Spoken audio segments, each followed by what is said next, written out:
Hello everyone, and you're welcome on my channel Har Ghar English. My dear students, how are you? I hope you are doing very well. You are preparation for your semester exam. So now today we will discuss John Milton sonnets. John Milton sonnets is the 1923. Understood? आज हम जिस sonnets को आपके साथ discuss करने वाले हैं वो लिखा गया है जॉन मिल्टन के थ्रू। और सॉनेट्स का जो अगर हम देखें नंबर वो है 19 एंड 23। इग्नू के सिलेबस में इस सोनेट से रिलेटेड जिस तरह से क्वेश्चन पूछा जाता है, आज मैं उसी फॉर्मेट के क्वेश्चन को आपके साथ डिस्कस करने वाली हूँ। ये बहुत अच्छा क्वेश्चन है, ज़्यादातर आपको अपने एग्जाम में देखने को मिलेगा, क्योंकि इसमें इन दोनों सोनेट का कंपैरिजन कराया गया है।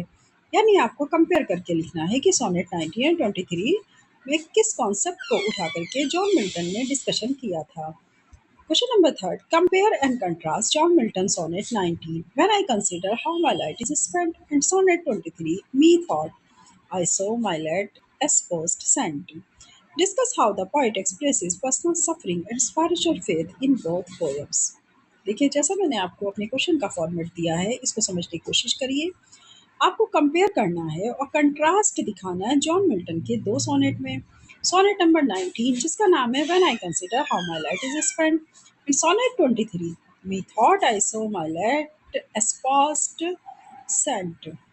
Discuss how the point. अब आपसे पूछा जा रहा है कि डिस्कस करिए किस प्रकार पॉइंट ने अपनी भावनाओं को, खास तौर से अपनी पर्सनल सफरिंग को और स्पिरिचुअल फेथ को इन दोनों पोएम्स में एक्सप्रेस करने की कोशिश की है। तो यहाँ पर आपको जो डिस्कशन करना है वो दो चीज़ों को या दो टॉपिक को लेकर के ज़्यादा फोकस करना है, personal suffering and spiritual faith, दोनों ही पोएम के अंदर।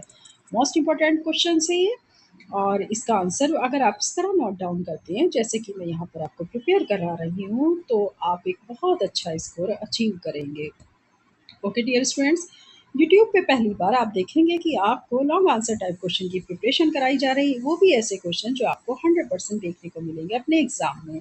क्योंकि ये सिर्फ एक क्वेश्चन नहीं है, ये सिर्फ एक चैनल नहीं, एक वीडियो नहीं, एक क्वेश्चन नहीं, बल्कि ये हमारा एक्सपीरियंस है कि आपको ये क्वेश्चन देखने को ज़रूर मिलेंगे। ओके, चलिए। और आगे बढ़ने से पहले हम एक ही बात आपसे कहेंगे, अगर आप चाहते हैं कि हमेशा हम आपके लिए इसी तरह मोस्ट इंपॉर्टेंट क्वेश्चन अपलोड करते रहें, तो हमारे चैनल को ज़्यादा से ज़्यादा लाइक, सब्सक्राइब, शेयर करते जाइए, ताकि हमें मोटिवेशन मिले और हम आपके लिए एक अच्छा कंटेंट लेकर हमेशा अपने वीडियोस अपलोड करते रहें आपके लिए। Compare and contrast John Milton's Sonnet 19, When I consider how my light is spent, and Sonnet 23, Methought I saw my light as spouse sent. John Milton Sonnet 19 and 23 Summary and Theme. Sonnet 90 When I consider how my light is spent. दोनों ही तरह से अब आपको यहाँ पर देखने को मिलेंगे अपने सोनेट। ओके, देखिए मैं एक आपको इंट्रोडक्शन दे देती हूँ यहाँ पर। दोनों ही सोनेट, एक तरफ जॉन मिल्टन की जो ब्लाइंडनेस है सोनेट 19 रिलेटेड है उसकी ब्लाइंडनेस से, और जो हमारा सोनेट 23 है, तो सोनेट 23 जॉन मिल्टन की अपनी बिलव्ड या अपनी वाइफ को लेकर के जो उन्होंने लिखा है उससे रिलेटेड सोनेट है। ओके, चलिए समरी। अब पहले हम समरी देखेंगे। In sonnet 19 John Milton reflects on his blindness and its impact on his life. Sonnet 19 में जॉन मिल्टन ने रिफ्लेक्शन को दिखाया है अपने ब्लाइंडनेस के और उसके अपने जीवन पर पड़ने वाले इसके रिफ्लेक्शन के या उसके प्रभाव को। He worries that he can no longer use his poetic talent in the service of God because he has lost his eyesight. वो बहुत फ़िक्रमंद है, वो कहता है कि मैंने कभी भी अपने पोएटिक टैलेंट का इस्तेमाल अपने भगवान की सेवा के लिए नहीं किया, अपने ईश्वर की सेवा के लिए नहीं किया, क्योंकि उसकी आँखें चली गईं। तो वो क्या है, वो बहुत ज़्यादा फ़िक्रमंद है कि उसने बहुत लंबे समय तक अपने ईश्वर की सेवा नहीं की, अपने पोएटिक टैलेंट से, क्योंकि उसकी आँखें चली गईं। Milton fears that God may expect him to continue working despite his disability. Milton डरता है कि गॉड कहीं उसके अलावा जो वो काम कर रहा है अपनी अयोग्यता की वजह से, जो काम कर रहा है यानी कि जो वो लिख रहा है लगातार, अगर देखा जाए तो क्या गॉड उससे खुश होगा? क्या वो उसको उससे जो है मतलब एक तरह के एक्सपेक्ट करेगा और उस अपनी उम्मीदें? तो मिल्टन यहाँ पर डर रहा है कि क्या गॉड उस पे विश्वास जताएगा जिस तरह से वो लगातार काम कर रहा है। हालांकि वो एक डिसेबल है, लेकिन तब भी वो लगातार कंटिन्यू अपना वर्क कर रहा है। क्या गॉड उसे एक्सपेक्ट करेगा? As he struggles with these thoughts, उसका ये संघर्ष, उसकी ये सोचें, the personified figure of patience answer his doubts, उसके अपने जितने भी डाउट्स हैं उनका आंसर सिर्फ उसके पेशेंस में है। यानी अब उसे खुद को बहुत ज़्यादा धैर्यपूर्वक काम करना होगा, ये वो सोच रहा है। Patience explains that God does not need human labour और अचीवमेंट्स। यहाँ पेशेंस का मतलब वो व्याख्या करता है कि गॉड को कभी भी ज़रूरत नहीं है कि वो मनुष्य से काम कराए, या उसके अचीवमेंट की ज़रूरत गॉड को है। मतलब यहाँ पर अपने को बहलाता है जॉन मिल्टन, कहता है कि मेरे किसी भी इस तरह के काम की ज़रूरत तो गॉड को बिल्कुल भी नहीं है, ये सही है, लेकिन मेरा अपना खुद का जो फ़र्ज़ है, जो ड्यूटीज़ है, क्या वो मैं अच्छे से निभा पा रहा हूँ? यहाँ थोड़ा-सा जो जॉन मिल्टन है, वो बहुत कन्फ्यूज़ है, बहुत डाउट्स है उसके अंदर। वो कहता है कि क्यों ना मैं अपनी बारी आने का धैर्यपूर्वक इंतज़ार करूँ। यहाँ पर ये भी चीज़ उठ कर के आ रही है ना कि क्या मैं धैर्यपूर्वक अपनी बारी आने का इंतज़ार करूँ? या फिर मेरा गॉड उसी चीज़ को जो है वो एक्सेप्ट कर लेगा जो मैं कंटिन्यू वर्क कर रहा हूँ अपनी डिसेबिलिटी के साथ में। Those who bear their difficulties with faith and humility also serve God. उसका कहना है कि वो लोग भी तो दुनिया में हैं जो बहुत ज़्यादा तकलीफ़ें बर्दाश्त करते हैं, लेकिन फिर भी वो विश्वास रखते हैं और इंसानियत ज़िंदा रखते हैं और सेवा लगातार करते रहते हैं ईश्वर की। ऐसा हमारे जॉन मिल्टन का मानना है कि ऐसे लोग भी तो दुनिया में है ना, जो कि क्या कर रहे हैं, बहुत मुश्किलों का सामना कर रहे हैं, लेकिन फिर भी वो अपनी मानवता और अपने विश्वास से गॉड की सेवा भी कर रहे हैं। The poem ends with the famous line. इस कविता का अंत बहुत ही फेमस लाइन के साथ होता है। They also serve who only stand and wait suggesting. मतलब यहाँ पर कहने का ये है कि they also serve who only stand and wait, वो लोग भी तो हैं जो केवल खड़े हैं और अपनी बारी का इंतजार कर रहे हैं। Suggesting that patient acceptance of God's will is itself a form of service. यहाँ पर उसका ये कहना कि धैर्यपूर्वक आप गॉड की स्वीकृति को अपनाने की कोशिश करिए। गॉड की जब स्वीकृति होगी तो वो खुद ही आपको सर्विस करने का मौका देगा, यानी खुद ही वो अपनी सेवा करने का मौका देगा, और आप जो कर रहे हैं वो खुद अपने आप में एक गॉड की सेवा है, जो भी आप काम कर रहे हैं। थीम की बात कर लेते हैं। Theme is the central themes of the poem are faith, patience, duty and acceptance of God's will. Central theme poem की पूरी तरीके से बेस्ड है फेथ के ऊपर, यानी विश्वास किसके ऊपर, गॉड के ऊपर। पेशेंस गॉड के लिए, ड्यूटी गॉड के लिए, और गॉड की मर्जी के साथ में खुद को स्वीकार करना, यानी गॉड जैसा चाहता है वैसी उसकी मर्जी के साथ काम करना। तो ये थीम पूरी तरीके से इसकी जो सेंट्रल थीम है पोएम की, वो फेथ, पेशेंस, ड्यूटी और एक्सेप्टेंस ऑफ गॉड्स विल के ऊपर है। Milton teaches that true service to God is not measured by physical work alone but by obedience and trust. Milton सिखाता है कि एक सच्ची सेवा भगवान की किस तरह से की जा सकती है, उसका कोई पैमाना नहीं है। अगर आप अकेले फिजिकल वर्क कर रहे हैं और उसका कहना मान रहे हैं, उस पे विश्वास रख रहे हैं, तो ये भी भगवान की एक सच्ची सेवा है। तो यहाँ पर मिल्टन अपने जो भी उनके फॉलोवर्स हैं उनको सिखाने की कोशिश करते हैं कि एक सच्ची सेवा गॉड की सिर्फ फिजिकल वर्क ही नहीं है, बल्कि अगर आप उसका कहना मान रहे हैं, उस पर ट्रस्ट रखते हैं, तो ये भी उसकी एक सच्ची सेवा है। The poem also explores the struggle between personal suffering and spiritual faith. Poem पूरी तरह एक्सप्लोर करते हुए दिखाई देती है पर्सनल सफरिंग और स्पिरिचुअल फेथ के बीच में उस स्ट्रगल को, जिसमें इस पोएम को जॉन मिल्टन ने एक्सप्लोर किया या लिखा, कंपोज किया। अंडरस्टूड। Next, sonnet 23। अब हमने सोनेट 19 तो देख लिया, उसका इंट्रोडक्शन भी देख लिया और साथ ही उसकी समरी भी देखी, प्लस उसका हमने थीम को भी पढ़ा। अब हम बात करेंगे सोनेट 23 की। Methought I saw my latest pause saint. अब यहाँ पर अगर हम इस वाले सोनेट, जो कि सेकंड सोनेट 23 है, क्योंकि हमें तो कंपेरिजन करना है, तो यहाँ पर हमें इसकी समरी को पहले पढ़ना होगा।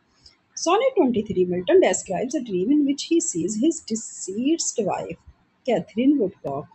Sonnet 23 मिल्टन डिस्क्राइब करते हैं अपने उस सपने को जिसमें उन्होंने अपनी वाइफ को देखा, कैथरीन वुडकॉक को। She appears to him like a saint, pure and radiant.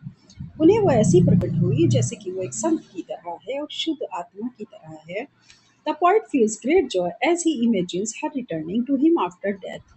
Point को ऐसा फील हुआ और इतना ज़्यादा उसे खुशी महसूस हुई जब उसने कल्पना की अपनी पत्नी को लेकर, जैसे वो मृत्यु के बाद उसके पास फिर से वापस लौट आई हो। She comes close to him, वो उसके बहुत ज़्यादा करीब आती है and he experiences a moment of happiness in reunion. और एक पल में ही उसे ऐसा अनुभव होता है जैसे उस क्षण वो बहुत ज़्यादा खुश हो गया जब उसकी पत्नी उसके बहुत ज़्यादा करीब आई। साथ ही उसने अपने अंदर बहुत ही ज़्यादा अपनी वाइफ को और अपने आप को एक होते हुए महसूस किया। However, the dream suddenly ends and he walks up. अचानक से वो ख्वाब टूटा, अचानक से वो सपना टूटा और वो जाग गया। Because of his blindness, he cannot see her anymore and he realizes that she is gone forever. क्योंकि उसकी अंधेपन की वजह से अब वो कुछ भी नहीं देख सकता था। जाग तो गया जॉन मिल्टन, अचानक से उसका सपना टूटा, वो जाग गया। लेकिन जैसे ही उसने अपनी आँखें खोल के चारों ओर देखने की कोशिश करी तो वो तो अंधा था, इसलिए उसे कुछ और दिखाई नहीं दिया। हाँ, उसे ये ज़रूर महसूस हुआ कि अब वो हमेशा के लिए जा चुकी है। This realisation fills him with sadness and loneliness. उसे ये भी महसूस हुआ कि जैसे उसने उसके दुःख को, उसके अकेलेपन को भर दिया हो। यानी सिर्फ़ उस सपने से ही उसे अपनी पत्नी से इतना प्यार था, उसकी वाइफ़ भी उससे इतना प्यार करती थी कि वो सपने में ही आकर के जैसे उसने उसके दुःखों को, उसके अकेलेपन को भर दिया हो। ये थी समरी आपकी सोनेट 23 की। थीम देख लेते हैं, थीम में क्या कहा जा रहा है? थीम किसके ऊपर बेस्ड है इस सोनेट की? The main themes of Sonnet 23rd are love, loss, grief, memory, and the temporary nature of human happiness. Main theme sonnet 23 की प्यार के ऊपर बेस्ड है, love, loss, grief, memory and the temporary nature और temporary nature human happiness. मनुष्य के उस आनंद को लेकर के बात की गई जो कि टेम्पररी इंसान की नेचर में आ जाता है। The poem expresses Milton's deep sorrow over the death of his wife while also showing his hope or for spiritual reunion in the afterlife. ये पोएम एक्सप्रेस करती है मिल्टन के उस गहरे दुख को जो उसकी अपनी पत्नी की मृत्यु के ऊपर है, उसे बेइंतहा दुख है। While also showing his hope, लेकिन फिर भी उसे एक आशा है कि वो आत्मिक रूप से अपनी पत्नी के साथ जुड़ा हुआ है जीवन के बाद भी। यानी ठीक है, उसकी वाइफ की डेथ हो गई लेकिन आज भी वो उससे स्पिरिचुअली रियूनियन है, यानी उसके साथ में जुड़ा हुआ है और आफ्टर लाइफ जीवन के बाद भी। It highlights the power of dreams to provide comfort to those who suffer from loss. यहाँ ये दिखाने की कोशिश या ये चीज़ हाइलाइट करने की कोशिश की गई है कि सपने की पावर कितनी ज़्यादा होती है जो किसी इंसान को कंफर्ट फील करवा सकती है, उसके दुखों को कम कर सकती है। जो उसने खोया है उसके उस दुख को कम करने के लिए एक सपना भी कभी कभी शक्ति के रूप में सामने आता है और उसके अपने दुखों को कम करता है। तो आप इस चीज़ को, जो हमारा सोनेट 23 है वो इस चीज़ को हाईलाइट करता हुआ दिखाई देता है। Next heading and the last heading, conclusion. Both Sonnet 19 and 23 are deeply personal poems. दोनों ही सोनेट 19 और 23 डीपली पर्सनल पोएम्स हैं, यानी जॉन मिल्टन की अपनी खुद की व्यक्तिगत कविताएं हैं जिसमें उन्होंने अपने ही बारे में लिखा है। Sonnet 19 deals with Milton's blindness and faith in God. Sonnet 19 deal करता हुआ दिखाई देता है मिल्टन के अंधेपन को और साथ ही भगवान में विश्वास को। While Sonnet 23 expresses his grief for his deceased wife, जबकि सोनेट 23 एक्सप्रेस करता है उसके उस दुख को जिसमें उसकी वाइफ जा चुकी है उसे छोड़कर, यानी कि वो उसे मर चुकी है उसकी वाइफ। तो अपनी जो मरी हुई वाइफ है उसको लेकर के जो उसे महसूस हो रहा है तो उसे लेकर के वो एक्सप्रेस करता है। They reveal Milton's spiritual strength, emotional depth and belief in divine wisdom. They reveal Milton's spiritual strength, वो प्रकट करता है मिल्टन के स्पिरिचुअल स्ट्रेंथ को, मिल्टन की उस आध्यात्मिक ताकत को, इमोशनल डेप्थ को और विश्वास को जिसमें उसने महसूस किया था अपनी उस पवित्र विज़डम यानी पवित्र बुद्धिमत्ता को। तो यहाँ पर हम देखते हैं कि दोनों ही सोनेट्स में एक साथ मिल्टन किस तरह से अपनी स्पिरिचुअल स्ट्रेंथ, इमोशनल डेप्थ और डिवाइन विज़डम में विश्वास करते हुए, डिवाइन विज़डम कौन है? डिवाइन विज़डम वो गॉड है जिसकी तरफ मिल्टन इशारा कर रहे हैं बार-बार। तो डिवाइन विज़डम में विश्वास करते हुए वो इसे यहाँ पर अपनी भावनाओं को व्यक्त करते हैं सोनेट नंबर 19 और सोनेट नंबर 23 में। This is the conclusion. Okay my dear students, मैं उम्मीद करती हूँ कि आज का ये वीडियो और आज का ये टॉपिक आपको बहुत अच्छे समझ में आया होगा। ये लॉन्ग क्वेश्चन आपके लिए मोस्ट इम्पोर्टेंट है तो लिहाजा आप इसको ज़रूर याद करिएगा। अगर आप इसको लर्न करके जाते हैं और ये क्वेश्चन आता है अगर और आप इसी तरह से इसके आंसर को नोट डाउन करेंगे तो नो डाउट कि आप एक बहुत अच्छा स्कोर अचीव करेंगे। Okay dear students, okay next video में फिर मिलेंगे एक अच्छे नए वीडियो के साथ, एक अच्छे नए लॉन्ग क्वेश्चन के साथ में। और तब तक के लिए आप हमारे हमारे चैनल, हमारी वीडियोस को ज़्यादा से ज़्यादा लाइक, सब्सक्राइब, शेयर करिए ताकि हमें मोटिवेशन मिले और हम आपके लिए इसी तरह अच्छी-अच्छी वीडियो लेकर आते रहें। Okay, bye-bye.